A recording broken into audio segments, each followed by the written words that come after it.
CM Revanth రెడ్డిపై మాజీ మంత్రి కేటీఆర్ తీవ్రస్థాయిలో ఫైర్ అయ్యారు. బనకచర్లపై చంద్రబాబును కలవబోనని చెప్పి ఢిల్లీలో కలిసి దొరికారన్నారు. గోదావరి జలాలను చంద్రబాబుకు అప్పచెప్పి తెలంగాణకు ద్రోహం చేశారని మండిపడ్డారు. ఢిల్లీలో దొరికిన దొంగ అటాచ్డ్ డైవర్షన్ కోసమే పిచ్చివాగుడు వాగుతున్నారని సీఎంపై నిప్పులు చెరిగారు.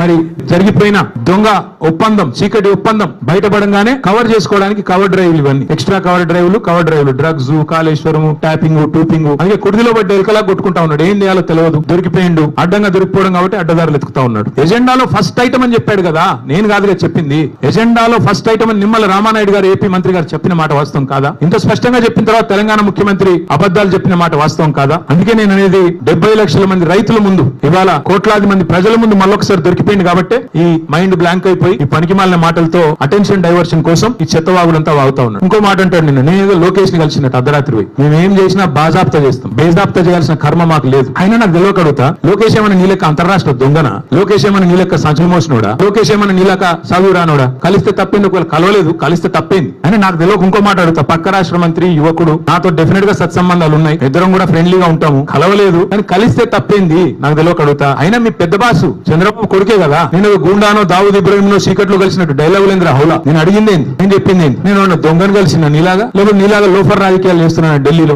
పోయి, చీకట్లో పోయి అమిత్ షా కాళ్ళు పట్టుకొని, చీకట్లో పోయి మోడీ గారి పాదాలకు ప్రణమిల్లి చిల్లర రాజకీయం చేస్తున్నానా? పక్క రాష్ట్ర మంత్రి, యువకుడు, నాకు తమ్ముళ్ళు అంటాడు, కలుస్తా కానీ కలవలేదు. దానికి ఏదో పెద్ద ఈయనేదో గొప్ప విషయం కనిపెట్టినట్టు. ఆయన నాకు తెలియకడుగుతా, పాలన గురించి తెలుసుకోవాలంటే మమ్మల్నే కలుస్తారు బీఆర్ఎస్ లను, దోపిడీ గురించి తెలుసుకోవాలంటే నిన్ను కలుస్తారు. ఆయన నన్ను కలిస్తే నీకేం నొచ్చింది? ఆయన నన్ను కలిసినా నీకేం బాధ అవుతుంది? రాష్ట్రంలోని యువతకి నా విజ్ఞప్తి, మత్తు పదార్థాలకి, డ్రగ్స్ కి దూరంగా ఉండండి. పొరపాటును కూడా అలవాటు చేసుకోవద్దు. పొరపాటును కూడా అవి అలవాటు చేసుకుంటే జీవితాలు నాశనం అవుతాయి. నేను జీవితంలో ఎన్నడూ సిగరెట్ కూడా తాగని వ్యక్తిని. అట్లాగే మరి మీరందరూ కూడా తప్పకుండా డ్రగ్స్ కి, మత్తు పదార్థాలకి దూరంగా ఉండాలని కోరుతా. రాష్ట్ర ప్రజలకు కూడా ఒక విజ్ఞప్తి, రేవంత్ రెడ్డి గారి స్పీచ్లకి, వార్తలకి, చిట్చాట్లకు కూడా దూరంగా ఉండండి నా విజ్ఞప్తి. ఎట్లాగైతే మరి డ్రగ్స్ మనుషుల ప్రాణాలు హరిస్తాయో, అట్లాగే కొన్ని నికృష్టపు మాటలు, నికృష్టపు డైలాగులు మరి మీ ప్రశాంతతకు, మీ ఆరోగ్యానికి కూడా, రాష్ట్ర ఆరోగ్యానికి కూడా హానికరం. పెద్దలు చెప్తారు, నక్క పీనుగునే పిక్కు తింటది, పంది బురదలోనే పొరలాడుతుంది, పెండ పురుగు గుడ్ల చావిట్లోనే తిరుగుతుంది. అట్లాగే గుంపు మేస్త్రి నోట్లోంచి కంపు తప్ప ఏమి రాదు, నికృష్టపు మాటలు తప్ప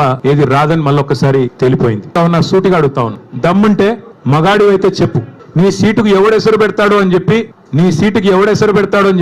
ఇవాళ డిప్యూటీ సీఎం బట్టి విక్రమార్క, అదే విధంగా రెవెన్యూ మంత్రి పొంగులేటి, అట్లాగే ఉత్తమ్ కుమార్ రెడ్డి ఇరిగేషన్ మంత్రి, వీళ్ళ ఫోన్లు నువ్వు ట్యాప్ చేయట్లేదా? ఈ రోజు చెప్తావా, నీ మనవాడి మీద ఒట్టేసి చెప్తావా బయటకు వచ్చి, నేను వీళ్ళ ఫోన్లు ట్యాప్ చేయట్లేదని? రాష్ట్రంలో వేలాది ఫోన్లు ట్యాప్ చేస్తున్నమాట వాస్తవం కాదా? చెప్తావా? లై డిటెక్టర్ ముందు కూర్చొని చెప్తావా? మగాడు అయితే రా, బయటకు వచ్చి ఒట్టేసి చెప్పు దమ్ముంటే. చేసేది దౌర్భాగ్య పనులు, గలీజ్ పనులు, మీదికెళ్ళి పెద్ద పెద్ద మాటలు.